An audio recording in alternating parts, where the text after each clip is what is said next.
Bilisan mo na dyan, Imelda! Bumaba ka na! Malapit na daw sila, Tunying!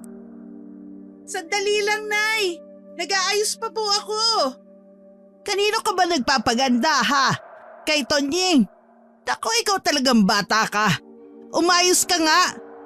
Si Nanay naman, gusto ko lang po maging presentable. Magtigil ka nga dyan, Imelda, ha? Aga-aga nagtatalo na naman kayo mag-ina. Nandiyan na pala sila Tunying. O siya, bumaba na kayo at batiin niyo na ang bagong dating. Masiglang bumaba ang mag-ama sa kanilang dalawang palapag na kubo. Ang ina naman ay napailing na lamang sa dalawa. Sinundan niya ang mga ito sa kanginityaan ng bagong dating na panauhin. Pagkababa pa lamang nito sa motor na kanyang sinasakyan, ay agad itong tumalon sa bisig ng mga magulang. Hindi nagpahuli si Imelda dahil nakiyakap rin ito sa nagsasayang mga magulang. Grabe anak, parang kailan lang musmusing ka pa. Ngayon sobrang ganda at gara ng mga kasuotan mo. Oo ga anak, kumusta sa Maynila? Dalagang-dalaga ka na talaga. Dahan-dahan lang po, baka maipit yung anak nyo sa higpit ng yakap nyo. Pasensya ka na anak ha, nasasabik lang talaga kami sa iyo eh. Ang tagal nating hindi nagkita. Tunying, ano ka ba? Ayos lang ako. Nay, Tay, Amelia, kumusta na kayo? Ate, namiss talaga kita. Marami akong kwento sa'yo. Bakit hindi na lang muna natin pagpahingahin itong si Amelia? Kanina pa po nagrereklamo yung anak nyo na gutom na siya. Ba't hindi nyo muna po pakainin? Kamo, gusto mo lang kumain. Hindi pa diretsahin eh. Abat, tama lang Mang Ricky. Kakarag-karag na nga yung motor ni tatay eh. Pero sinundo ko pa rin yung prinsesa nyo. Alika na nga, Tonying. Naghanda ko ng pagkain para sa inyo. Inakay ng mag-asawang dalawang anak nito papasok ng bahay. Samantalang naiwan naman si Tonying sa mga gamit na naiwan ni Amelia. Walang nagawa ang lalaki kundi mapakamot na lamang sa ulo. Binuhat nito ang lahat ng dalang bag ni Amelia papasok ng bahay. Sa pagkainan ay tahimik na sumusubo ng pagkain si Imelda na siyang napansin naman ng kapatid. Hindi ito nakikisabay sa kanilang usapan kung kaya't sinubukang kausapin ito ang kapatid. Ano nang pinagkakaabalahan mo sa atin, Meldang? Pasensya na kung hindi ako gaanong nakakasagot sa sulat mo, ha? Abala lang kasi ako sa eskwela. Alam mo ba, malaki ang tampo niyang kapatid mo sa'yo. Kung alam mo lang ang mga sinasabi niya. Bakit? Ano ba yun? Tunying! Ano ka ba, ate? Wala lang yun. Maliit na tampo lang naman yun. Kesyo maliit o malaki, kailangan ko pa rin malaman kung ano yan.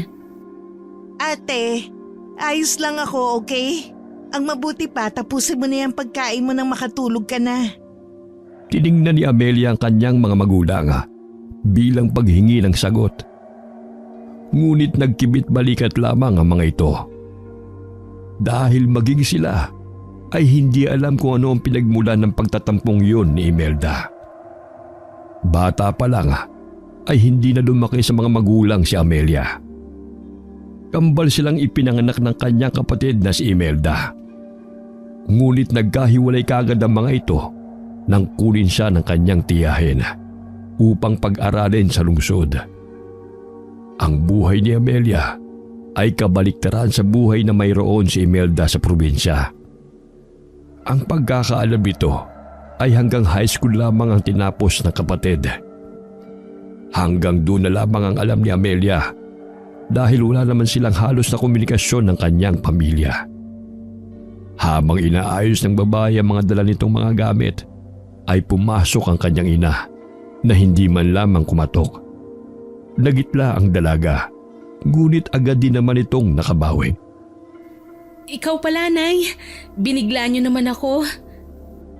Ayaw mo ba na nandito ako? Lalabas na lang ako kung abala ka. Si Nanay naman, wala naman po akong sinabing kung ano. Para kayong si Imelda eh. Ano po bang atin? Wala naman. Gusto ko lang na makipag-usap sa'yo. Kumusta naman ang buhay mo dun sa tiyahin mo? Naging mabuti ba sila sa'yo dun? Oo naman po. Kung hindi nga lang namatay si Uncle baka pinagdoktor na nila ako. Pasensya ka na anak ha. Hindi namin kaya ng tatay mo ang pag-aralin kayo. Nako, Nay. Huwag po kayong mag-alala. Ayos naman po ako sa kursong natapos ko ngayon. Ano nga ulit ang kinuha mo anak? Nurse po, Nay. Sa isang malaking ospital sa Maynila ako nagtatrabaho. Mabuti yan. Teka, may nobyo ka na ba? Fiancé po. Mapapangasawa. Sa katunayan yan susunod po siya dito. Gusto niya po kayong makilala. Bakit ngayon mo lang sinabi sa amin na may nobyo ka na? Dapat kinikilala mo munang mabuti ang mapapangasawa mo. Baka mamaya masamang tao yan at saktan ka lang. Mabait na tao si Tom, Nay. Isa rin siyang doktor sa pinagtatrabahuhan ko. Dapat pumunta siya rito sa lalong madaling panahon. Seryosong tinignan siya ng kanyang ina bago iniwan sa kanyang kwarto. Sa mga sandaling yun ay napapaisip na lamang si Amelia kung tama ba ang kanyang desisyon na payagan ng kanyang nobyo na bumisita sa kanilang bahay. May tinatapos lang po siyang trabaho pero bago mag-fiesta nandito na po yun. Baka umasaya na maayos ang buhay natin dito sa probinsya ha. Isang kahig, isang tuka lang tayo. Nasabi ko naman po sa kanya kung anong kalagayan natin. Mabait ho si Tom, kaya naiintindihan niya ang hirap natin sa buhay. Marami namang binata sa bayan natin, nak. Bakit hindi ka na lang dito maghanap ng mapapangasawa? Mahal ko po si Tom. Napaismid na lamang ang kanyang ina matapos niyang sabihin yun. Hindi ito nagtagal sa kanyang silid dahil agad din naman itong nagpaalam na matutulog na. Hindi niya maintindihan ang mga tao sa kanilang bahay. Pilit niyang iniiwasang isipin ang kakaibang kinikilos ng mga ito. Ngunit hindi yun basta-basta mawala sa kanyang isipan. Mayaman si Toma. Kahit na mataas ang antas ng buhay ng lalaki, ay nakasayad pa rin ang mga paa nito sa lupa. Ang problema lamang ni Amelia ay ang kanyang mga magulang. Hindi nito alam kung tatanggapin ba nila ang nobyo. Kung siya lamang ang masusunod, ay hindi na niya ito ipapaalam pa sa kanila. Tama na para sa kanya na may basbas na ang kanilang relasyon ng kanyang tiyahin. Pabiling-biling si Amelia sa kama. Hindi siya makatulog sa bahay na minsan na niyang kinamulatan. Nagdesisyon na lamang ito na lumabas upang magpahangin. Anong ginagawa mo dito sa labas? Ikaw pala, saan ka nang galing? Ako ang naunang magtanong Hay nako, hindi ka pa rin nagbabago. Ikaw lang naman ang nagbago sa ating dalawa. Hindi ako kailanman nagbago, Emmy. Ang sagot ko sa tanong mo, nagpapahangin lang ako. Hindi ako makatulog Bakit? Hindi ka na ba sanay sa bahay ng mahirap? Saan mo ba nakuha yan, Emmy? Hindi naman ako nakakalimot sa pinanggalingan ko. Hindi nga ba? Tapatin mo nga ako, Emmy. May galit ka ba sa akin? Ano bang ginawa ko na labis mong ikinagagalit? Kanina ka pa ganyan Tapos kapag tinatanong naman kita, hindi mo naman sinasagot ang tanong ko. Pumasok ka na, Amelia. Baka ano pang mangyari sa'yo dito sa labas. Magtatanong pa sana si Amelia kung ano ang ibig sabihin ng kanyang kakambala. Ngunit tinalikuran na siya nito. Maging ang kanyang tanong ay hindi na nito sinagot. Sa pagkakaalala naman ni Amelia sa lugar nila ay ligtas at mapayapa. Kaya hindi na lamang nito pinansin pa ang paalala ni Imelda. Ilang minuto matapos magpaalam ng kapatid ay nakarinig ito ng mga kaluskos sa kanilang bakuran. Inisip ng babae na daga lamang yun. Ngunit habang patagal ng patagal ay mas lalong lumalakas ang kaluskos noon. Kasalukuyang nakapikit ang mata ni Amelia habang nakahiga sa duyan. May kakaibang lamig siyang naramdaman sa paligid. Hindi ito mapakali. Kaya naman iminulat niya ang kanyang mga mata. Halos mapasigaw ang dalaga nang makita niya ang kanyang ama na titig sa kanya. Tay naman! Ay, atakihin naman ako sa puso sa ginagawa niyo eh. Saan po ba kayo nanggaling? Gabing-gabi na eh, hindi pa rin kayo natutulog. Tay, nakipag-inuman ba kayo? Kapag talaga nag-away na naman kayo ni nanay dahil dyan ewan ko na lang. Tiningnan lamang siya ng kanyang ama, saka siya tinalikuran. Naglakad ito papalayo sa dalaga. Napakunot ang noo ni Amelia na sinundan ng tingin ng ama papuntang kakahuyan. Ano po bang trip nyo, Tay? Ang dilim-dilim dyan. Nakakakita pa po ba kayo? Tay! Tatayo na sana si Amelia sa duyan nang makarinig siya ng kalabog sa loob ng bahay. Kasunod nun ang paglabas ng kanyang kapatid sa pintuan. Sinong kausap mo dyan, Amelia? Si Tatay. Anong pinagsasabi mo dyan? Nasa loob si tatay. Ano ka ba? Kitang-kita ng dalawang mata ko na nandito si Tatay kanina. Pumunta pa nga siya sa kakahuyan, oh. Baka guni-guni mo lang yun. Pumasok ka na kaya? Hindi naman lumalabas si tatay ng ganitong oras eh. Paanong guni-guni ko yun ang tagal niyang nandito sa tabi ko kanina? Pumasok ka na sa loob. Sumunod na lamang si Amelia sa sinabi ng kapatid. Halos manlaki ang kanyang mata nang makita niya ang kanyang ama na prenteng nakaupo sa mahabang upuan habang sinusuri ang hawak nitong itak. Oh, di ba? Nandito si tatay. Sino yung nakita ko sa labas kanina? Baka pagod ka lang. Hindi ka na nakapagpahinga kanina eh. Bakit ba? Ano nangyari mga anak? Ito kasing si Amelia, tay. Ang sabi nakita ka raw niya kanina sa kakahuyan. Ha? Totoo bang sinabi ng kapatid mo, Ami? Opo. Hindi ako sigurado. Baka kung ano lang nakita mo. Sa mga ganitong oras ay hindi ka na dapat pa lumalabas ng bahay. Mapanganib sa labas. Hindi ko kayo maintindihan, Tay. Noong mga bata naman kami ni Emmy, madalas naman kaming naglalaro sa labas ng ganitong oras eh. Sumunod ka na lang kasi kay tatay. Heto gatas ng kalabaw. Ininit ko na para sa'yo. Para naman makatulog ka na. Inumin mo na lamang yan, anak. Pagkatapos na ay matulog ka na. Ipapasyal kita bukas sa bukid. Tinanggap ni Amelia ang ibinigay na baso na may lamang gatas ni Imelda. Hindi siya sanay na uminom ng ganong uri ng gatas. Para hindi masaktan ang loob ng kanyang ama at kapatid, ay pikit matang nilagok nito ang laman ng baso.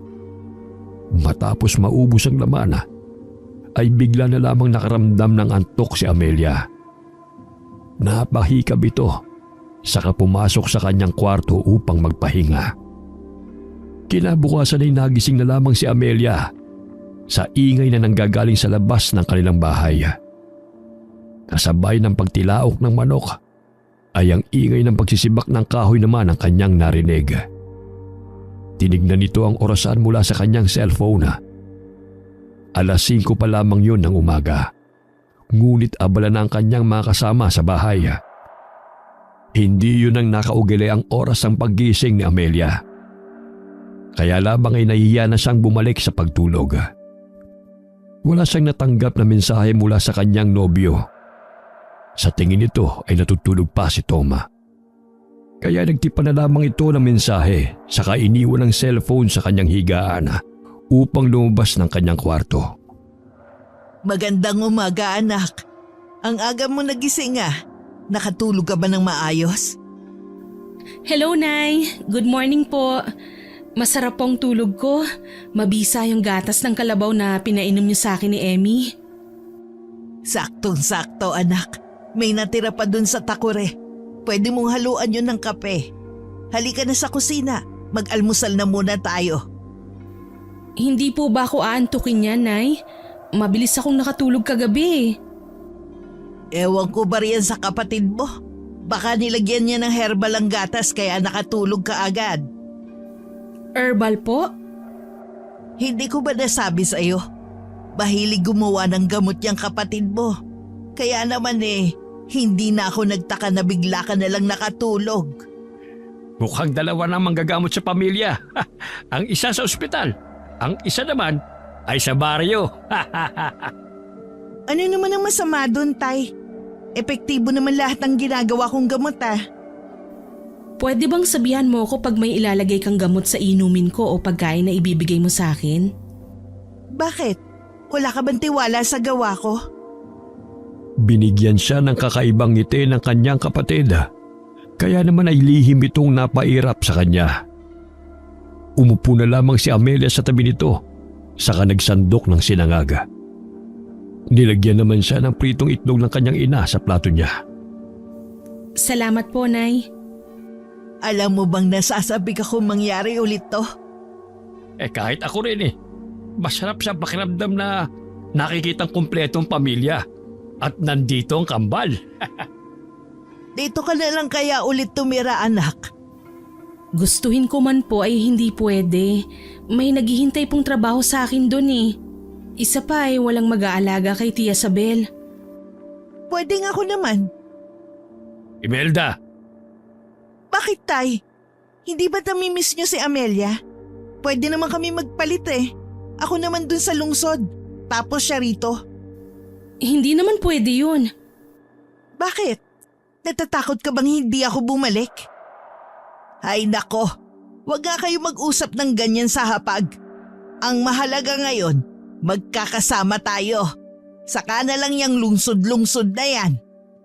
Ipinagpatuloy ni Imelda ang kanyang pagkain na parang wala itong sinabing nagpabagabag sa isipan ni Amelia. Kung siya lang ang papipiliin, ay hindi na siya mananatili sa bayang yon. Simula nang magkaisip siya, ay itinatak na nito sa kanyang isipan na sa lungsod siya nababagay. Ngunit kahit na anong pilit niyang gawin, ay bumabalik at bumabalik pa rin siya sa bayang yon. Matapos mag-almusal, ay nagligpit na ang mga ito ng mga gagamitin sa bukid. 8:00 pa lamang ng umaga noon, ngunit nararamdaman na ni Amelia ang mainit na dampi ng init sa kanyang balat, na siyang nagpatingkad sa maputing balat nito. Ano naman ho ang pumasok sa isip niyo, Mang Ricky? Dinala niyo pa si Amelia dito sa bukid. Gusto ko lang na matuto siya sa mga gawain dito. Saka para malaman naman niya ang buhay namin sa probinsya sa mga panahon naroon siya sa lungsod. Alam niyo naman ang buhay sa lungsod na nakasanay nitong anak niyo Ano ka ba, Toning? Madali lang naman tong pinapagawa sa akin ni Tatay. Para lang ako naglalaro. Kita ba? Walang problema sa anak ko. Kaya naman mag-araro ka na dyan na makarami tayo ng kahon. Pinagbuti ni Amelia ang ginagawa nito. Ang inutos kasi sa kanya ng kanyang ama ay magdamo sa paligid ng maliit na kubo kung saan ginagamit nila para gawing pahingahan. Tiniis nito ang mainit na sikat ng araw para makatulong sa kanyang pamilya. Hindi pa siya nangangalahati sa kanyang ginagawa ay tinawag kaagad siya ni Imelda. Pagtapos mo dyan, dito ka naman sa Pilapil. Kailangan matapos natin to bago lumubog ang araw. Dahan-dahan naman sa pag-utos dito kay Ami. Baka masugatan tong makinis na kutis niya. Hay naku, Nay. Ewan ko sa inyo ni Tonying. Magsama kayong ginagawang prinsesa yan si Amelia. Kayo naman ang tatay mo ang magsama. Umuwi nga dito si Amelia upang magbakasyon at magpahinga. Pero pinagtatrabaho niyo pa rin. Ang init-init Kawawa naman tong panganay ko. Ginagawa ko lang ang alam ko makakabuti para sa kanya. Paano kapag ayaw na niya magtrabaho sa ospital? Pwede siya magsaka. O hindi kay magbayari ng ekta-ektaryang palayan. Mabuti pa si Amelia may pagpipilian. Dito na nga ako pinanganak sa baryo. Dito na rin lumaki. At mukhang dito na rin ako mamamatay. Pasensya ka na kung hindi namin may bibigay sa inyo ang lahat ng gusto nyo. Pinanganak kayo sa ganitong klaseng pamilya May magagawa pa ba ako? Kung ako siguro ang dinala sa lungsod, baka naahon ko na kayo sa kahirapan. Ano bang gusto mong iparating? Nagpapadala naman ako kahit papano ah. Sadyang nagkabaon-baon lang kami sa utang nung nagkasakit si Uncle. Kaya naman hindi kalakihan ang pinapadala ko. Matanda na rin si Tia Sabel. Hindi niya kayang bayaran lahat ng mga utang na yun. Wala naman ako sinasabi ah. Ang akin lang, baka nag-iba ang ihip ng hangin kung ako ang dinala sa lungsod. Pwede ba tumigil na kayo? Tapusin nyo na yung ginagawa nyo. Ayokong marinig ulit ang usaping to. Maliwanag? Maliwanag! Opo, Tay. Pasensya na po. Napatungo na lamang si Imelda saka mabilis na ginapas ang nagtataas ang damo sa bandang Pilapil. Si Amelia naman sa kabilang banda ay tinulungan si Imelda nang matapos nito ang kanyang ginagawa. Tahimik ang mga ito sa pagtatrabaho sa bukid. Napansin ni Tunying ang kakaibang katahimikan ng mag-anak. Kaya naman ay nagbukas ito ng usapan na ikinatuwa naman ng mga ito. Bandang dapit hapon nang matapos ng mga ito ang kanilang ginagawa. Nagmamadaling nagligpit ng gamit ang kanyang mga kasama upang makauwi na sa kanilang tahanan. Habang tumutulong si Amelia sa pagliligpit kay Tunying, ay naisipan niyang kausapin ito. Tunying, pwede ba kitang makausap? Uy, oo naman. Tungkol saan ba? Tungkol kay Imelda sana. Anong gusto mong malaman? Alam mo bang pinagmumula ng galit niya sa akin? Sa tingin ko kasi may sama ng loob sa akin ng kapatid ko. Bakit naman sa akin mo naisipan magtanong tungkol sa kapatid mo? Bakit hindi ka sa kanya magtanong? Hindi naman sa pagtanggi o ano ha? Nagtatanong lang ako. Matagal na kasi kayong magkasama ni Imelda. Sa tingin ko naman may alam ka sa nangyayari sa pamilya ko. Hindi na nakasagot pa si Tunying kay Amelia dahil lumapit si Imelda sa kanila upang makisali sa kanilang usapan. Nakangiti pa ito habang ipinapaypay ang sombrerong dala nito. Mukhang seryoso ang usapan niyo ah. Pwede bang makisali dyan? Tungkol lang naman sa palayan. Kung gusto mo, ikaw na lang magkwento sa kambal mo. Kayo na lang. Naiirita na nga ako na paulit-ulit na lang na ganyan ang usapan namin ni nanay at tatay. O sige, ako na lang. Makikinig ka ba? Hindi na. Mauna na ako sa inyo. Naiiling na tinalikuran sila ni Imelda saka naunang maglakad sa maputik na pilapil. Nagtataka naman na tinignan ni Amelia si Tunying dahil sa pagsisinungaling nito sa kakambal. Ibang klase talagang kakambal mo, no? Kambal kayo pero magkaibang mag-iiba kayo. Kahit pa sabihin magkamukha pa kayo. Yan nga ang madalas kong marinig nung mga bata pa kami. Kahit naman ngayon eh. Mahinhin ka tapos mabait. Yang si Imelda, di ko maintindihan. Napakagaslaw kong kumilos. Pati yung bunga nga, Diyos ko. Kung hindi ko lang siya kilala, baka napagkamala kong lalaki yan eh. Mabait naman yan kahit ganyan siya. Oo naman, kapag tulog. Ikaw talaga, Tunying. Oo nga pala, bakit hindi mo sinabi sa kanyang totoo? Siyempre, hindi naman ako sumbongero eh. Sa pagitan naman natin ang usapan eh. Hindi naman siya kasama doon. Bihira lang ang isang kagaya mo, Tunying.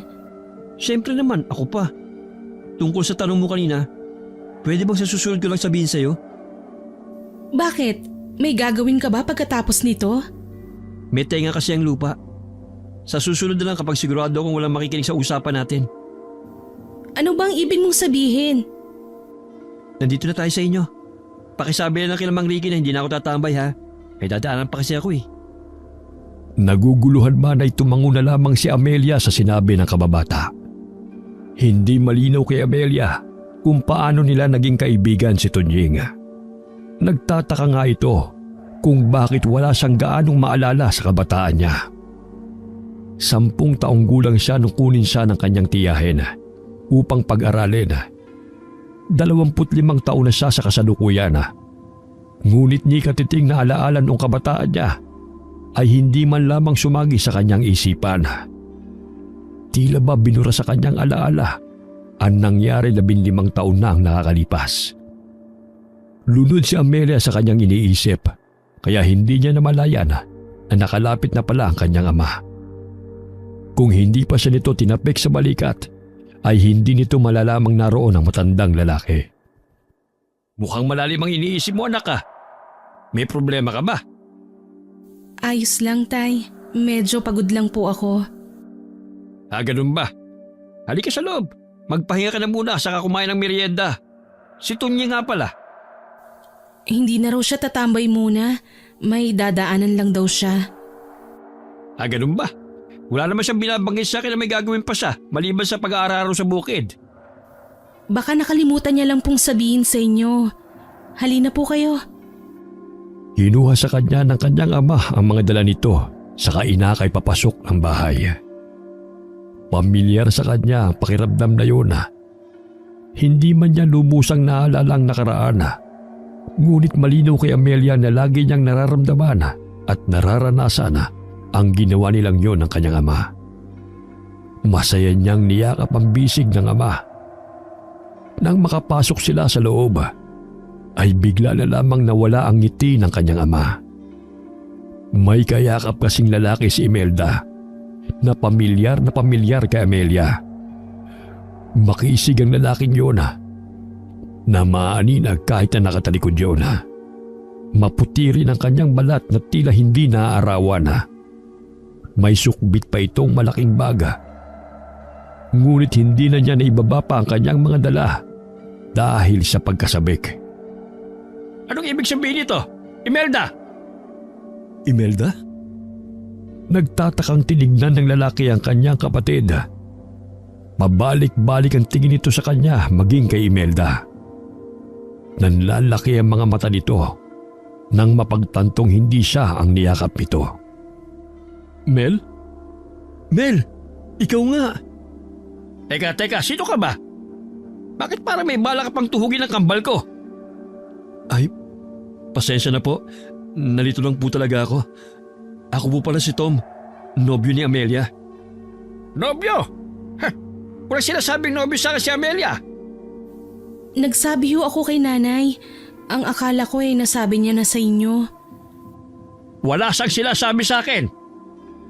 Tunog ng kubyertos ang kumuha ng atensyon nilang lahat, lalo na ang ama ni Amelia na si Ricky. Nagugulumihan ang inilibot ni Celia ang kanyang paningin sa mga taong nasa sala. Sinamantala ni Amelia ang pagkakataon upang lapitan ang nobyo. Kumawala ito sa pagkakahawak sa kanyang ama, kaya napalingon ito sa kanya. May sasabihin pa sana ang matandang lalaki, ngunit tuluyan nang nagtagpo ang mga labi na magkasintahan. Tuwang-tuwa ang dalaga na makitang naroon si Tom. Tom! Napaaga naman yata ang dating mo. Agad ko natapos ang trabaho ko eh. Ikaw ba ang nobyo nitong anak ko? Hello, good afternoon. Anak? Oo, nanay ako ng kambal. Hindi ako makapaniwala na kayong nanay nitong si Mel. Hala, bakit naman? Akala ko po kasi matandang kapatid lang po niya kayo. Binigla mo naman ako doon. Binobola mo naman yata ako eh. Naku, hindi po. Ang sabi po kasi sa akin ni Mel, may kakambal siya. Kaya nagulat po ako kanina nung lumabas kayo. Dahil ang bata niyo pang tignan eh. Gano'n na ba kay katagal ni Ami? At bakit mo tinatawag siyang Mel? Magdadalawang taon na po. Nakasanayan na po kasi naming tawagin siya ng ganyan. Bakit ngayon mo lang naisipang bumisita sa bahay? Ano ba trabaho mo? Nakapagtapos ka na ba? Ano ang trabaho ng mga magulang mo? Dahan-dahan naman sa pagtatanong. Hindi pa nga naibababa nitong nobyo ni Ami ang mga gamit niya eh. Kung hindi pa pumagitna ang kanyang ina, ay hindi pa titigil ang kanyang ama sa pagtatanong. Sinenyasan nito ang kanyang ina na nagpapasalamat na agad namang nakuha nito ang kanyang ibig sabihin. Ibinuka nito ang kanyang bibig, saka nagsalita sa hangin upang sabihin na walang problema. Kinindatan siya nito, saka binigyan niya isa-isa ang mga taong naroon ng pinggan para magmerienda. May dalang kakanin to si Tom. Alina kayo, pagsaluhan natin to habang mainit-init pa. Tom, ganun ba talaga kayo magbatian ni Amelia? May yakap sa kahalik? Oo, nakasanay na namin kasi yung ganun eh. Hindi basta-basta nahahawakan ng babae sa pamilya namin ng kahit na sino lang. May bala ka bang pakasalan tong anak ko? Nilingon siya ni Tom na may pagtatanong sa mukha. Napayuko na lamang siya sa kakinain ng kakaning dala nito. Hindi mo pa ba sinabi sa kanila, Tart? May kailangan kaming malaman? Ang dami mong nililihim sa amin, Amelia. Huwag mo nang pagalitan yung anak mo. Nasa tamang edad na yan para magdesisyon sa sarili niya. Pero tayo ang mga magulang niya. Ano ka bang matanda ka? Nagsabi na sa akin si Ami. Ikakasal na sila ni Tom kaya umuwi siya rito. Nabitawan ng kanyang ama ang tasang hawak nito. Kaya naglikha yun ng ingay dahil sa pagkabasag. Agad na dinulugan ni Imelda ang nagkalat na bubog ng tasa. Kumuha ito ng walis sa kanilisan yun. Ano ang sabi mo? Ikakasal na si Ami? Oo naman. Ano ang masama roon? Doktor naman tong si Tom. Kayang-kaya na niyang buhayin ang anak natin. Teka nga, magtapat nga kayo sa akin. Buntis ba si Amelia? Napaubo si Amelia sa naging tanong na yun ng kanyang ama. Wala pa sa utak niya ang magkaanak. Noon lamang niya naalala na ganoon mag-isip ang mga taga-baryo. Kapag ikakasal kasi, ay inaasahan na kaagad ng mga ito na buntis ang babae kaya nagmamadali. Sa kalagayan naman nila, ay nagkasundo at nagdesisyon lamang silang magpakasal nung magtanong si Tom sa kanya. Hindi pa handang magkaanak si Mel. Pero kung may mabuuman po kami, pananagutan ko naman po ang anak nyo. Mahal na mahal ko po siya. Dahil sa sinabing yun ni Tom, ay hindi na nagtanong pa ang matandang lalaki.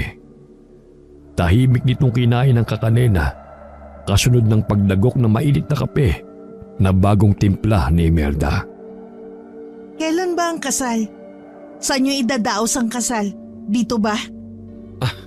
Nakadepende pa kay Amelia. Pero ang gusto sana ng mga magulang ko, doon na lamang sa resort namin. Paano pala kapag mag-asawa na kayo? Nakadepende ka pa rin sa mga magulang mo? Hindi pa naman pinalang desisyon yun eh. Nagsuggest lang naman sila. Kami pa rin ni Mel ang masusunod. Bali, sinaalang-alang ko pa rin kung ano ang suggestion nila. Bilang respeto na lang din sa kanila. Magkakasundo talaga tayo, Tom. Ngayon pa lang natutuwa na ako sa'yo. Masaya si Amelia nang marinig niya yun mula sa kanyang ina. Ang desisyon na lamang ng kanyang ama ang kanyang hinihintay. May ilang araw pa sila upang hingi ng basbas ng kanyang ama na nakatitiyak naman si Amelia na makukuha nilang dalawa ang hinihingi nila. Lumipas ang mga araw na ginagawa nito ang lahat upang mapansin ni Ricky. Ang mag-igib maging ang magsibak ng kahoy na hindi naman niya ginagawa ay nagawa niya sa probinsya. Pinipigilan siya ni Amelia. Ngunit matigas ang paninindigan nitong makuha ang basbas ng matandang lalaki. Ang makita ni tatay na mahal mo ko at kaya mo kong alagaan ay ayos na. Sweetheart, iba kasi ang pride ng mga lalaki. Kahit siguro ko sa magiging anak natin babae, sobra pa dito ang ipapagawa ko sa kanya. Eh kung nagmamahalan naman tayo Hindi sapat ang pagmamahalan. Kailangan din ng respeto sa relasyon. Hindi naman ako pinilit ng tatay mo na gawin to Ako naman ang nagkusa Kaya mo ba?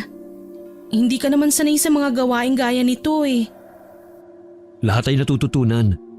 Lahat ay kaya kong gawin para sa'yo. Hinalikan na lamang ni Amelia si Tom sa pisngi nito. Saka nagngitian ng dalawa.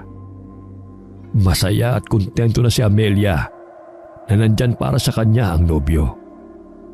Wala na siyang hihilingin pa dahil ang lahat ng katangian ng tipo niyang lalaki ay natagpuan niya sa nobyo. Kinagabihan ay naglakad-lakad ang dalawa matapos kumain. Tahimik ang paligid. Tanging mga kulisap at huni ng palaka sa palayan ang maririnig. Sa tingin mo ba, makukuha na natin ang basbas ng tatay mo ngayong linggo? Kahit naman hindi siya pumayag ay magpapakasal pa rin ako sa'yo. Sweetheart, Hindi ba't napag-usapan na natin to? Wala naman silang magagawa eh. Kay Tia Sabel ako lumaki. Maayos kanyang tinanggap. Siya na ang magulang ko, Tom. Tom, nakikinig ka ba? Tulalang napatingin si Tom sa kabilang dulo ng kalsada. Nagtatakang tinignan ni Amelia ang lalaki. May problema ba? May nasabi ba akong hindi mo nagustuhan? Napailing ang lalaki. Diretso pa rin ang tingin nito. Saka itinuro ang kabilang dako ng kalsada. Walang makita roon ng babae. Ano ba yun? Wala naman eh. May dumaan na matandang lalaki. Tumingin pa nga siya sa gawin natin ng matagal. Baka guni-guni mo lang yun. Hindi eh. Tinawag niya pa nga ako eh. Baka isa lang sa mga kapitbahay namin. Nakita mo bang mukha niya? Ang weird nga eh. Kahit anong pilit kong tignan ng itsura niya, hindi ko maaninag. Baka guni-guni mo lang talaga. Wala akong nakita kanina. Baka dahil sa pagod lang to. Halika na nga, umuwi na tayo. Matapos ang usapan nilang yun, ay hindi nila binuksan pa ang tungkol sa nakita ni Tom. Ganun din kasi ang nangyari sa babae sa unang gabi niya sa probinsya. Kung pinagpilitan pa ng kanyang nobyo ang kanyang nakita, ay maniniwala naman siya rito. Hindi niya alam kung ano nangyayari sa lugar na yun. Isang umaga ay sumama si Tom sa bukid upang ayusin ang kahon-kahong palayan na pagtataniman ng palaya. Kapansin-pansin ang paglapit ng kanyang kapatid sa kanyang nobyo. Ngunit pinigilan na lamang niya ang sariling magbigay ng ibang kahulugan sa kinikilos ni Imelda. Alam mo bang magandang gawing gamot ang pansit-pansitan sa rayuma? Nagbabasa ako ng mga librong meron dito si nanay. Alam mo ba na sa pagbabasa lang din ng libro ako nagsimula? Libro naman ng lola ko tungkol sa mga halamang gamot ang binabasa ko. Kung nakapagtapos lang ako, baka magdoktor din ako. Hindi pa naman huli ang lahat eh. Alam kong kayang-kaya mo yan. Ang dami pala nating pagkakapareho, no? Baka tayo talaga para sa isa't isa. Si Imelda talaga, parang sira. Bakit? Nagbibiro lang naman ako ah. Hindi naman maganda yung biro mo eh. Ano lang iisipin ni Amelia? Alam niyang biro lang naman ang sinabi ko. Hindi ba, Ami? Nginitian na lamang ni Amelia ang kanyang kapatid upang hindi na humaba pa ang usapang yun. Mabuti na lamang at naroon si Tunying upang pagsabihan ito. Dahil totoong hindi siya komportable sa sinabing yun ng kapatid. Ang ginawang yun ng kapatid ay hindi tumigil sa araw na yun. Ilang araw ang nagdaan nang manghiram si Imelda ng damit niya. Akala niya ay may pupuntahan lamang itong handaan. Ngunit nagtaka siya na maglagay ito ng kolorete sa mukha. Nasundan pa yon ng mag-ayos si Imelda na kagaya niya. Mula sa kasuutan hanggang sa pananalita ay gayang-gaya nito. Wala siyang sinabi sa kapatid, ngunit hindi siya komportable sa ginagawa nito. Anong selebrasyon, Imelda? Ayos na ayos ka. Ano ba yan? Bakit mo ako nakilala agad? Eh bakit naman hindi? Madali namang malaman kung sino ka at si Amelia eh. Ano pa bang kulang sa ayos ko? Walang kulang. Sobra-sobra pa nga eh. Mukha kang espasyon sa tindahan na tag-piso isa. Nakakainis ka naman eh. Tingnan mo si Amelia. Simpleng-simple ang ayos niya. Natural na natural. Pero litaw pa rin ang ganda. Nag-makeup ka ba, Amelia? Lipstick lang at pulbo. Saan mo nilagay ang lipstick na yan? Pahiram ah. Hindi na nito hinintay ang sagot niya dahil dire-diretsong pumasok ang kanyang kapatid sa loob ng kanyang silid. Hinalungkat ito ang mga gamit niya. Nang makita nito ang hinahanap, ay lumabas na kaagad ito ng kwarto na hindi man lamang ibinalik ang mga gamit sa lagayan. Napailing na lamang siya saka inayos ang mga nakakalat na gamit. Mula sa loob ng kanyang kwarto ay dinig na dinig niya ang usapan nilang dalawa ni Tunying. Para ka nang si Amelia.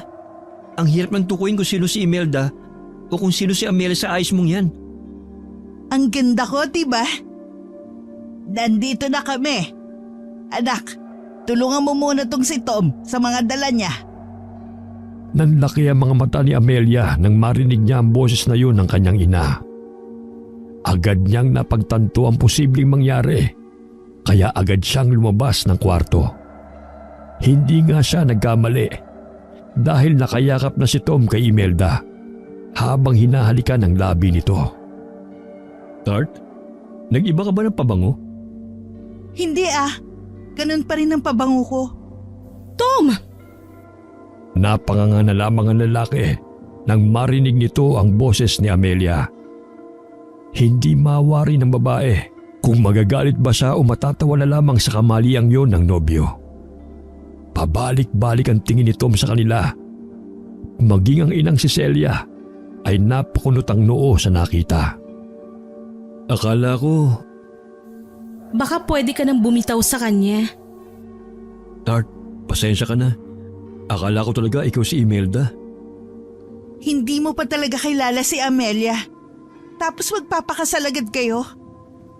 Parehong-pareho kasi ang ayos nyo eh. Kaya akala ko ikaw si Amelia. Pasensya na kayo ha. Ang mga gaya mong lalaki, madaling madala ng tukso. Kawawa ang kakambal ko sa'yo. Hindi na nakapagpigil pa si Amelia sa inis na kanyang nadarama. Agad niyang hinila ang kamay ni Tom palayo kay Imelda. Bakit si Tom ang sinisisi mo sa ginawa mo? Ikaw na nga may kasalanan eh. Tapos ikaw pa tong may ganang manisin ang nabiktima mo. Bakit ka nagagalit? Hindi ba't gawain naman natin to dati? Ano bang pinagsasasabi mo, Imelda? Hindi ba nagpapalit tayo ng katauhan nung bata pa tayo? Ikaw pa nga nakaisip ng bagay na yan eh. Kung may gagawing kasalanan ng isa sa atin, agad na nililigtas ng isa. Nakalimutan mo na ba, Mel? Huwag mo kong tatawagin ganyan. Dahil si Tom lang ang pwedeng tumawag sa'yo niyan? Ano bang gusto mo ha? Bakit parang lahat na lang na meron ako gusto mong makuha? Dahil kinuha mo ang lahat sa akin. Tama na ang pagkukunwari mo, Amelia. Ano nangyayari dito? Nag-aaway ba kayo? Dako, may hindi lang pagkakaunawaan ng kambal. Anong ginagawa mo, Imelda? Bakit ganyan ang ayos mo? Anong masama sa ayos ko? Kapag si Amelia ang nag-ayos ng kagaya nito, ayos lang. Tapos ako hindi pwede. Hindi naman yata patas yun. Tigilan mo ako sa mga drama mo, ha? Ewan ko sa inyo, lagi na lang si Amelia. Palagi na lang siya. Padabog na nilisan ni Imelda ang sala, saka dumiretso sa kwarto nito. Ang madalas nitong ginagawa noong bata pa sila kada nagtatampo ito. Nang makapasok ng kwarto si Imelda, ay napatikhim si Ricky. Saka bumalik sa ginagawa nito na parang walang nangyari. Kagagaling lang kasi ng mga ito sa palengke. Isinama nila si Tom upang may katulong si Ricky sa pagbubuhat ng mga pinamili nila. Lahat ng pinagdaanan ni Amelia sa buhay ay nalampasan niya dahil sa kanyang tiya Sabel. Ngayong dumating na si Tom sa kanyang buhay, ay hindi makakapayag si Amelia na makuha pa ng kahit na sino ang lalaki sa kanya. Kinabukasan ay nakatanggap si Tom ng tawag na kailangan itong bumalik sa ospital dahil may kinakailangang operahan. Nagdadalawang isip pa ito kung babalik siya sa lungsod o iiwan ang ginampanang responsibilidad alang-alang kay Amelia. Sa tingin ko ay kailangan mo nang bumalik. Paano basbas ang tatay mo? Ayokong ikasal tayong may sama ng loob sa iyo mga magulang mo. Sasamahan na lang kita sa trabaho mo. Matapos ng operasyon ay babalik din agad tayo rito. Sige, kung yan ang makakabuti. Saan nga pala mga magulang mo? Kailangan natin magpaalam. Mag-iwan na lang tayo ng sulat. Hindi dapat pinaghihintay ang trabaho mo. Buhay ang nakataya rito. Gaya ng sinabi ng nobya, ay nagsulat nga ito sa kanyang mga magulang. Maging si Tunying at Imelda ay sinulatan din ng lalaki. May kung anong mabigat itong nararamdaman sa pag-alis nila. pakiramdam nito ay may kulang. Kahit nakasama pa niya ang nobya pabalik ng lungsod. Bakit parang hindi ka mapakali? Kanina ka pa palingon-lingon sa likod ah. Ayaw mo bang umalis? Hindi ko alam. Kakaibang pakiramdam ko eh. Parang may naiwan ako.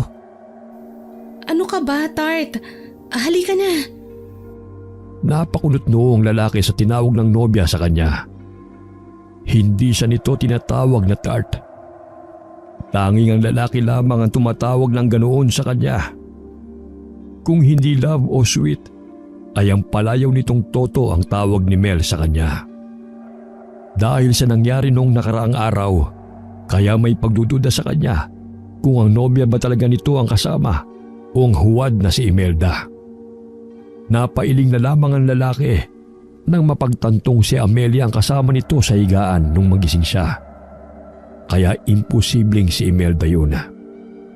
Hindi nagtagal ang biyahe nila dahil nakahanap agad sila ng bakanteng eroplano. Pagkalapag ng eroplano sa airport ay may sumundo kagad sa kanilang sasakyan saka dumiretso sa ospital. Tart, magja-duty lang din ako ah. Hindi ka pa ba napapagod? Bakit hindi ka na magpahinga? Kung nagtatrabaho ang asawa ko, ako rin dapat. Napatiimbagang si Tom nang marinig niya ang mga katagang yun sa babaeng kasama niya. Nakakasiguro siyang hindi si Amelia ang kasama niya. Dahil ayaw ni Amelia na ihayag ng lantaran sa publiko ang relasyon nila. Kahit na mga kaibigan pa nila ang kasama, ay hindi siya nito tinatawag ng ganoon. Imbis na kausapin si Imelda, ay dumiretso ito sa isang silid para maglinis ng katawan at magbihis. Hindi kaagad sila nakabalik sa probinsya dahil nagkaroon ng komplikasyon ng pasyente sa nangyaring operasyon. Sa ilang araw na magkasama sila ni Imelda, ay hindi ito nagpapahalata na alam na niya ang katotohanan. Pagsapit ng ika-4 na araw, ay bumuti na ang lagay ng pasyente. Kaya naman inaya na nito ang babaeng bumalik sa probinsya. Ano yung laman ng malaking kahon na yan? Pasalubong lang. Hindi ko alam kung pwede ang ganyang kalaking karton sa eroplano. Baka pwedeng buwasan natin. Parang ang bigat eh. Sakto lang ang timbang nito. Nabayaran ko na rin to kaya hindi tayo magkakaproblema. Umanguna lamang si Tom sa babae sa katuluyang umakyat sa eroplano. Hindi na ito nag-abala pang tulungan ng babaeng kasama niya sa mga bitbit nito. Sa kabilang banda naman ay aligaga ang totoong Amelia na naghihintay sa pagbabalik ng kanyang nobyo. Hindi niya masabi sa kanyang ina na hindi siya si Imelda. Imelda, wala ka bang balak na manghuli ng sarili mong pagkain? Ayos na ho ako sa gulay, Nay. Mabuti at hindi ka pa nangihina. Ilang araw din tayong hindi nakakalabas dahil nandito ang kapatid mo. Hindi pa ba nakakabalik si Tonyeng? Isa pa ang lalaking yon. Wala man lang dinalang ligaw na hayop. May nahuli akong baboy ramo sa bundok kanina, Imelda. Baka gusto mong kainin ng puso doon. Sariwang-sariwa pa yon. Puntahan mo na doon sa likod ng bahay. Kainin mo na yon. Wala ka ng lakas oh. Kailangan mo nang kumain ng laman loob ng hayop o sariwang sanggol. Sige ho, pupuntahan ko na lang. Salamat. Nanginginig ang buong katawan ni Amelia na tinungo ang likod ng bahay. Kung saan naabutan ito ang kawawang baboy ramo. Sa ilang araw niyang pananatili sa bahay na yun, ay napag-alaman niyang hindi normal na tao ang kanyang mga magulang. Wala siyang maalalang isa siyang aswang. Noong nakaraang gabi ay dinala siya ng mga magulang niya sa gubat upang manghuli ng hayop. Harap-harap ang kinain ng mga ito ang nahuli nilang hayop. Walang pinagkaiba ang mga ito sa ligaw na hayop na kanilang nilalantakan.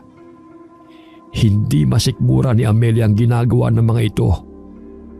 Wala siyang ideya kung ano ang naging buhay ng mga ito sa loob ng 15 taong nawala siya. Mula sa kalayuan, ay may nakitang papalapit na sasakyan si Amelia. Nagmamadaling nilapitan siya ng kanyang ama. Hindi man lang nagpasabing kapatid mo na babalik sila ngayon. Saka mo na kainin tong baboy ramo. Naiiyak na sinundan ng tingin ni Amelia ang nobyo na papasok ng bahay. Kasunod dito si Imelda na may malaking ngiti sa mga labi habang hinahalikan ng inang sabik na makita sila. Alam kong uhaw na uho ka na sa dugo at laman loob. Pero tiisin mo na muna. Salubungin mo ang kapatid mo ron sa labas para hindi sila makahalata. Pilit na pinipigilan ni Amelia ang sarili na hindi umiyak. Miss na nito ang kanyang nobyo. Gusto niyang magsumbong sa kanya, ngunit hindi siya makalapit dito. Akala ko hindi na kayo babalik eh. Pwede ba naman yun, Tay? Itong si Tart nga nagpupumilit na makabalik kami. Hindi ba, Tart? Sa kusina lang ako. Nauuhaw ako eh. Imelda, anong tinutunga-tunga mo riyan? Kunan mo nga ng tubig itong si Tom. Opo. Ako na ho. Kaya ko naman eh. Ako na, Tom. Nag-unahan ang dalawa sa kusina upang kumuha ng tubig sa banga. Natatarantang inabot ni Amelia kay Tom ang basong may lamang tubig. Gustong gusto niyang yakapin ang nobyo, ngunit hindi niya magawa. May problema ba? May dumi ba ako sa muka? Wala. Sige. Labas lang ako. Tumalikod ang lalaki, ngunit agad niyang niyakap ito sa likuran. Napahikbi ang babae habang mahigpit niyang hinawakan ng lalaki. Hindi ako ang kasama mo sa Maynila, Tom. Anong pinagsasabi mo? Alam ko kung sinong kasama ko nung ilang araw doon. Hindi ko alam kung paano nangyari yun o kung paano niya ginawa yun. Pero isa lang ang sigurado ko. Nagkunwari akong si Imelda. Paano? Bakit? Nasa bundok ako kasama si Tunying at nanay. Hindi ko alam kung anong klaseng galit meron si Imelda sa akin para gawin niyang bagay na yun. Tom, hindi mo ba ako kilala? Hindi mo ba ako naaalala? Nahuli na kita, Imelda. Tama na ang pagpapanggap mo. Tart? Anong ibig sabihin nito? Huwag mo na akong paglaruan.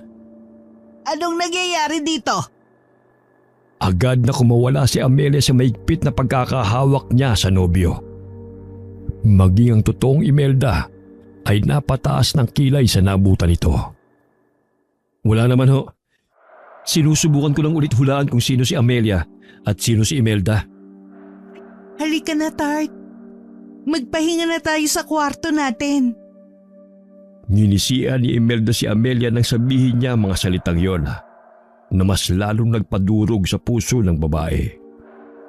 Kinagabihan na hindi sumuko si Amelia. Sinubukan niyang kausapin ulit ang nobyo upang sabihin sa kanya ang totoo. Hinintay niyang makatulog ang mga kasama niya sa loob ng bahay. Saktong nasa labas ang lalaki at naninigarilyo. Kaya naman naglakas loob itong lapitan at kausapin siya. Ngunit inunahan na siya nito. Alam kong ikaw ang totoong Amelia. Pero ayoko na magduda lang sila sa akin. Gusto kong isipin nila na naloko nila ako. Tom? Alam ko nung una pa lang na may kakaibang nangyayari sa bahay na ito. Tumama lang ang suspecha ko nung nasa Maynila na ako. Anong ginawa nila sa'yo? Sabihin mo sa akin. Sa'yo ko mas nag-alala. Ano nangyari sa'yo sa mga araw na wala ako rito? Anong ginawa nila sa'yo? Hindi naman nila ako sinaktan. Pero kailangan na nating umalis sa lugar na ito. Hindi na sila ang pamilyang kilala ko. Kailangan natin ng kasagutan. Maaaring nangangailangan sila ng tulong. Hindi ko alam. Pero maaaring alam ni Tunying ang kasagutan. Alam mo bang daan patungo sa kanila? Tumango naman ang babae bilang sagot.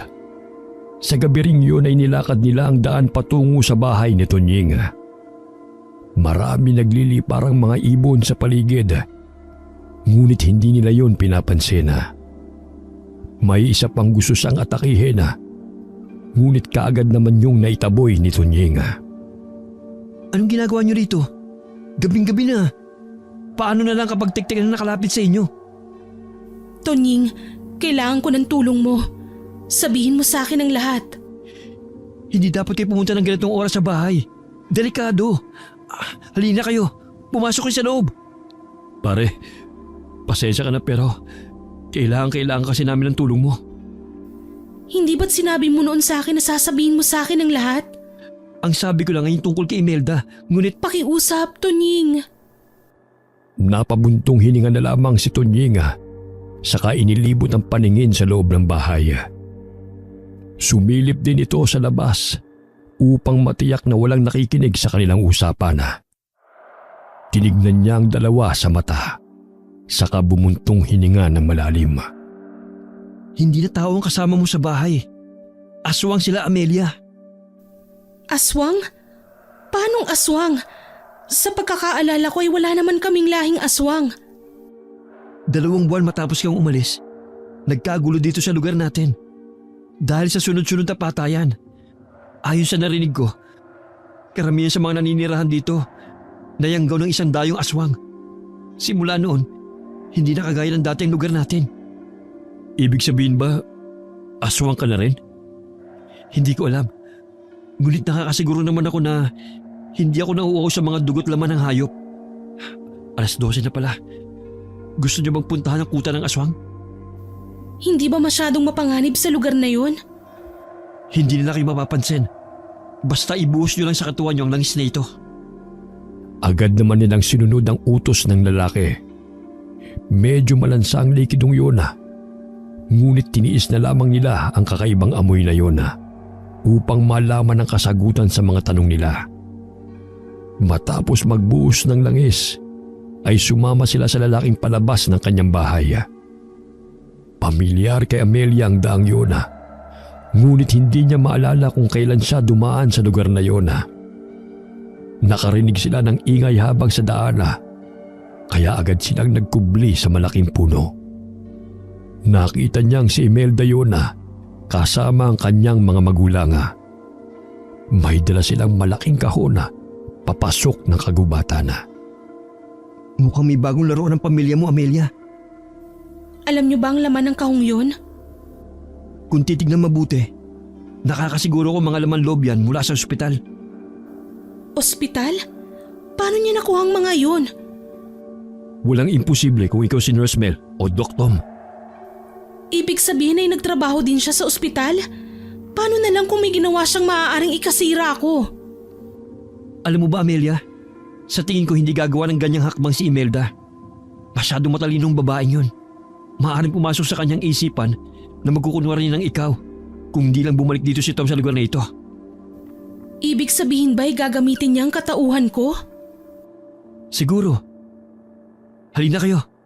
Sundan natin sila. Maingat ang mga hakbang ng tatlo habang papasok ng gubat. Sinundan nila si Tunying at hindi naman nagtagal ay nakarating sila sa isang lugar na maraming mga kabahayan. Kailan pa nagkaroon ng mga bahay rito? 15 taon nang nakakalipas. Nandito na ba tayo? Oo. Kaya mag-iingat kayo. Dinala sila ni Tunying sa isang malaking kubo. Nanlalaki ang mga matang pinagmasdan ng mga ito ang mga taong naroroon. Sabik na sabik sila sa dala ni Imelda. Oh, dahan-dahan. Lahat naman kayo makakatikim nito. Alam kong sabik na kayo sa laman loob ng tao. Kaya naman, may dalang pasalubong sa inyo ang manugang ko. Mabuti na lamang at natuto ng kapangyarihang itim itong si Imelda. Nakontrol niya ang kakambal niya upang kumuha ng mga pagkain natin. Lahat gagawin ko para mas lumakas pa tayo. Nagdiwang ang mga aswang na naroon sa sinabing yon ni Imelda. Si Amelia naman sa isang tabi ay naguguluhan sa sinabi nito. Bakit niya sinabing kinontrol niya ako? Gayong nagkunwari lang naman siyang ako. Dahil ayaw niya mabigaw ang mga magulang mo. Siguro ay tama na itong nakita niyo. Umalis na tayo sa lugar na ito. Pero paano natin sila mapupuksa? Hindi natin sila pupuksain. Hindi naman sila nananakit eh. Kahit na aswang pa rin sila. Maniwala ka sa akin. Kahit na aswang ang mga yan, alam pa rin nila kung hanggang saan lang sila dapat.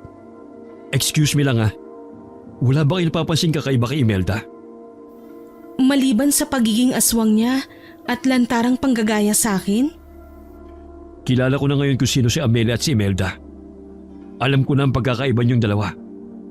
Pero napapansin ko lang na hindi siya okay. Sa tingin ko, kailangan niya ng tulong natin. Alam ko kung sino makakatulong sa atin. Si Tia Sabel. Si Tia Sabel? Ano naman ang alam niya sa nangyayari dito? Maniwala ka kapag sinabi kong alam niya ang lahat.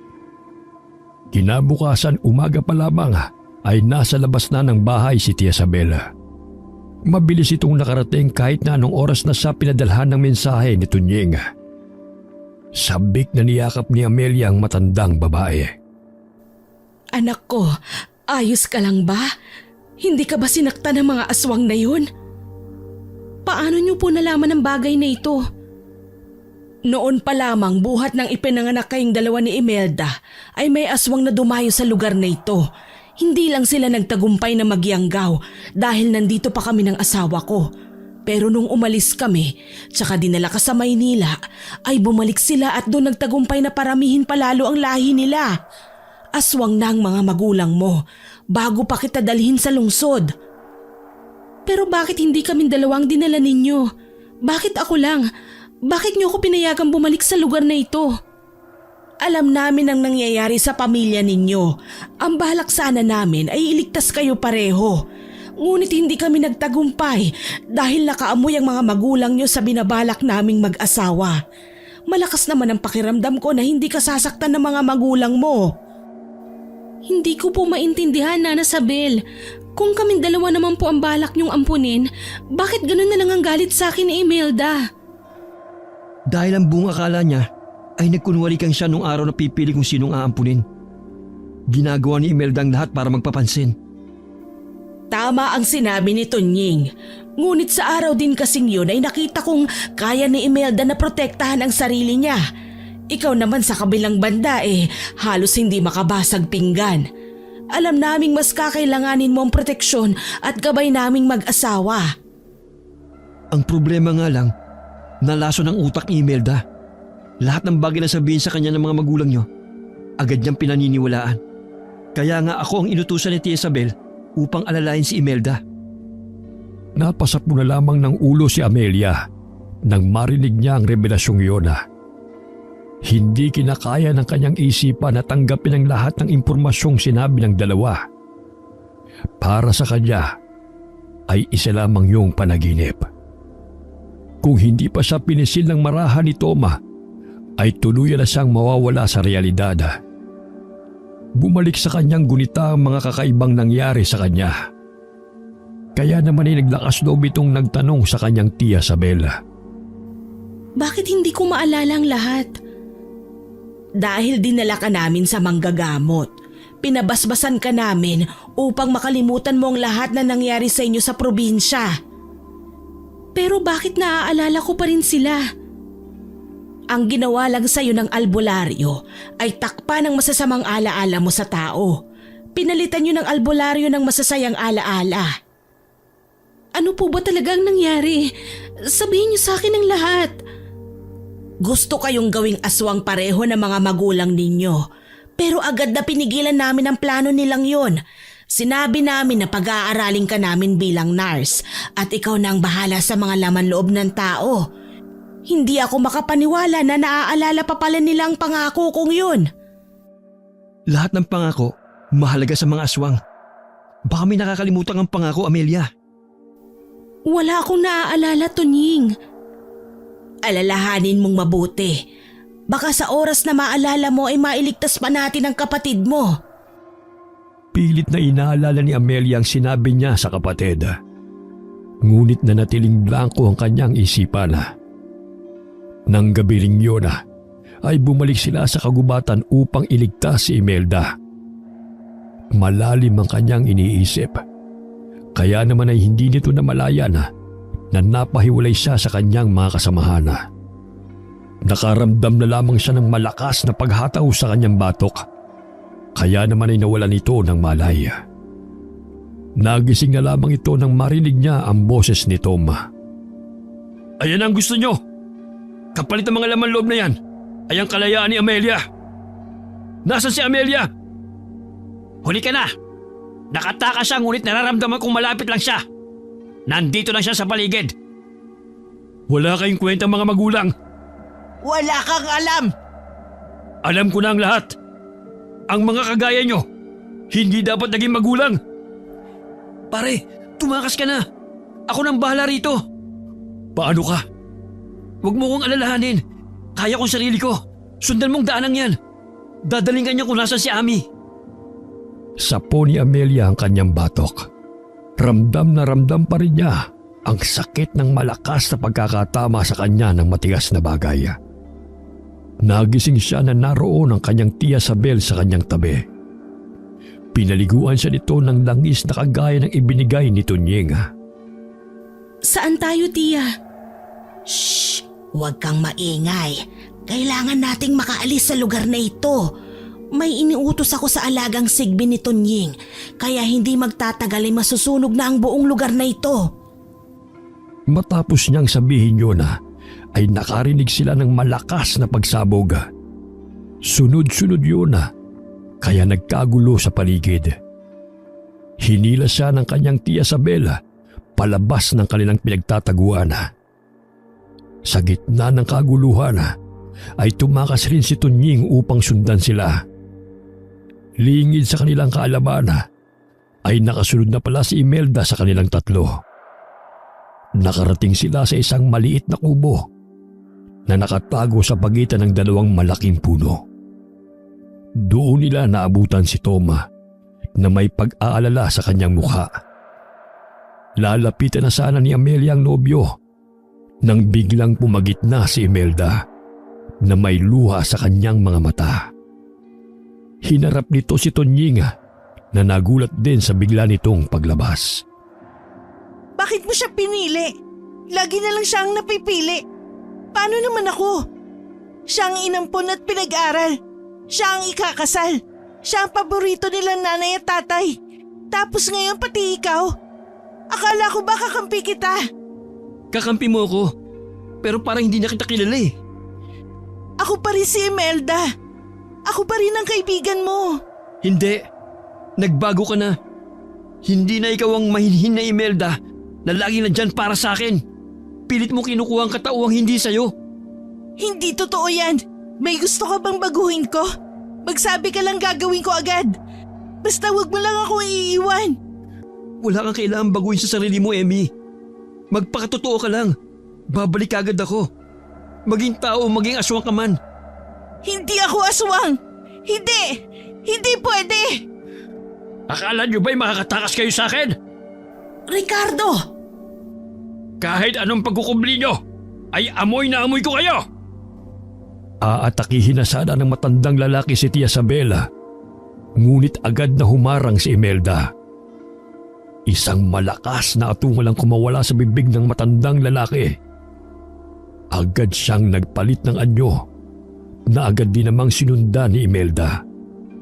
Silang dalawa ang naglaban. Umangil ang mga ito sa isa't isa. Tama na, Ricardo! Anak mo siya! Wala kang alam! Naging ganid kayo sa kapagyarihan, mga halimaw! Masisisi mo ba ako? Nasa iyo na ang lahat, Sabel. Kahit ang atensyon ng mga magulang natin ay nasa iyo. Sapat bang dahilan yan upang saktan mo ang mga anak mo? Sapat ba na dahilan yan upang gawin mo silang aswang dahil sa pagiging uhaw mo sa kapangyarihan? Kung hindi lang sana ikaw ang paborito ng mga magulang natin, ay hindi ako maghahangad pa ng ganito. Galit na galit ang kanyang ama na napaungol habang nakalabas ang matatalas nitong pangil. May inilabas namang bote ng langis si Tia Sabela. Napailing na tinignan ni Tunying ang matandang magkapatid na naglalaban ng tingin. Nilapitan nito si Imelda, saka tinapik-tapik. Anak ka talaga ng tatay mo. Pareho kayong kulang sa atensyon ng magulang. Manahimik ka. Hindi ako tulad nila. Napakibit balikat na lamang ang lalaki. Saka prenteng umupo sa lupa. Nakatingin ito sa dalawang matanda na nag-uusap.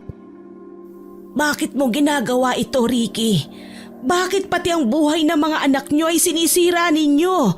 Bakit? Para naman sa kanilang ginagawa ko eh. Kung hindi kayang protektahan ni mama at papa ang mga anak niya, pues, ako kaya ko. Kaya mo nga ba talaga? Oo. Kaya wag mong questionin ang pagpapalaki ko sa kanila. Ako ang nagpalaki kay Amelia. Si Imelda ang nagpalaki sa sarili niya. Akala niyo ba'y wala akong alam sa nangyayari dito? Pakialamera ka talaga. Mabilis na sinugod ni Ricky si Isabela na agad namang nakaiwas sa mahahabang kuko nito. Hinila naman ni Imelda ang kamay ni Amelia papasok sa loob ng kubo. Dito kayo magtago. Emmy, bakit mo kami tinutulungan? Nagising na ako sa katotohanan, Ami. Patawarin mo ako sa ginawa ko sa iyo. Mamaya na kayo magpatawaran dyan. Kailangan natin magtago. Ang gusto ko lang naman ay maikasal. Bakit parang napaka-imposible naman ang bagay na yun? May kakasal kayo ni Tom. Gagawin ko ang lahat para mangyayari yon. Binigyan ng tipid ng ngiti ni Imelda ang kapatid bago tuluyang lumabas sa kubong yun. Mga atungal ang bumalot sa gubat na yun. Ang malaking buwan ang siyang nagbigay ng liwanag sa paligid. Hindi nagtagal ay tumahimik ang lugar. Isang marahang katok ang kanilang narinig. Binuksan ni Tunying ang pintuan at doon tumambad sa kanila ang sugatang katawan ni Tia Isabel na inalalayan ni Imelda. Tia Isabel, ayos lang ba kayo? Huwag kang mag-alala. Galos lang ito. Didilaan ko lang ang sugat niyo para mabilis gumaling, ha? Hindi na kailangan. Kusang gagaling itong sugat ko. Malakas ang dugo ko. Ibig sabihin ay aswang ka rin, Tia Isabel? May dugo akong aswang, pero hindi pa ako ganap na aswang. Pinili kong tahakin ng tamang landas. Kabaliktaran ang ginawa ng mga magulang ninyo. Kamag-anak ni Lolong dumayong aswang sa lugar na to.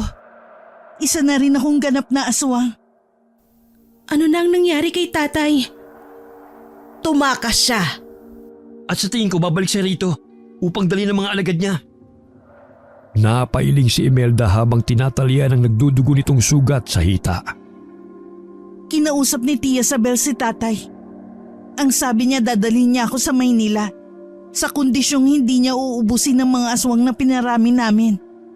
Kaya binalikan niya ang kanilang kuta upang iligtas sa mga aswang na naroon pa. Mas pinili niya ang mga aswang kaysa sa sarili niyang mga anak. Doon na lamang pumasok sa isipan ni Amelia ang pangakong nakalimutan niya. Nangako siya sa kapatid na babalikan niya ito, ngunit hindi niya yun natupad. Nagpanggap si Imelda bilang si Amelia upang kunin niya ang loob ng kanyang Tia Isabel. Noong una pa lamang ay nagpalit na sila ng katauhan. Siya ang tunay na Imelda. Siya ang may kasalanan kung bakit ganun na lamang ang galit sa kanya ng kakambal. Kasunduan nilang magkapatid yun na magpalit ng katauhan upang makahingi ng tulong. Naiiyak na niyakap niya si Amelia. Ami! Ami! Patawarin mo ako! Nakalimutan ko ang pangako ko sa'yo. Patawarin mo ako! Kasalanan ko ang lahat! Ami, pinaglalaroan mo pa rin ba ako, Imelda? Ako ang totoong si Imelda. Noon pa lang ay nagkapalit na kami ng katauhan. Nagkunwari kami bilang isa't isa. Ibang klaseng kambal talaga kayo. Maraming salamat dahil naaalala mo pa rin. Huwag kang mag-alala. Ako pa rin si Imelda. Habang buhay ko nang dadalhin ng pangalan na to. At dadalhin naman kita sa Maynila. Doon ka natitira simula sa araw na ito. Talaga ho? Oo naman. Para na rin may kasama ako sa bahay. Kasama mo naman ako, Tia. Akala ko ba'y ikakasal kayo ni Tom? Nagbigay ng basbas ang tatay mo. alagaan mo daw ng mabuti ang anak niya. Kahit hindi niyo man sabihin yon, ay aalagaan ko pa rin si Mel. Nagngitian na lamang sila at tahimik na hinintay ang bukang liwaywaya. Nagkapatawaran ng magkapatid. Ilang buwan ang lumipas at ikinasal naman si Tom at Amelia. Si Melda naman sa kabilang banda ay nag-aral ng medisina. Si Tonying naman ay piniling mamuhay sa nayong yun dahil ayon sa kanya ay kailangan pa siya ng mga tao roon. Ang mga magulang naman ng Kambala ay patuloy na namumuhay bilang tao sa umaga at aswang sa gabi. Wakas,